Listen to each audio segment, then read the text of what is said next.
আসসালামু আলাইকুম রহমতুল্লাহ বারাকাত। এটা হলো আমাদের গ্রামের মাঠ, ঈদগাহ মাঠের এখানে আপনার দেখেন একটি মাদ্রাসা হয়েছে নতুন। ইনশাল্লাহ আপনারা ভিডিওটা দেখবেন এবং এই মাদ্রাসার জন্য কিছু সহযোগিতা করার জন্য চেষ্টা করবেন। আপনারা যে যেমন পারেন অবশ্যই এই মাদ্রাসার জন্য কিছু সহযোগিতা করবেন। এখানে কিছু এতিম পোলাপান আছে, তো এখন তারা খেলাধুলা করতে গেছে, আর ওই যে এখানে যাচ্ছে। আর ওইটা হইলো আপনার পুরাটা এতিমখানার এরিয়া। ওই যে একটি ঘর দেখতেছেন, এটা হলো পুরোটাই এতিমখানার এরিয়া। তো এখানে আপাতত একটি ঘর তুলে দেওয়া হয়েছে এতিমখানা পোলাপানদের। এখানে তারা বসবাস করছে এবং লেখাপড়া করতেছে।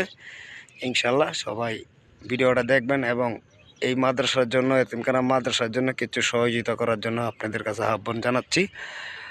আর ভিডিওটার মাঝে মোবাইল নাম্বার দেওয়া থাকবে, ওই নাম্বারে কিছু সহযোগিতা করবেন ইনশাল্লাহ।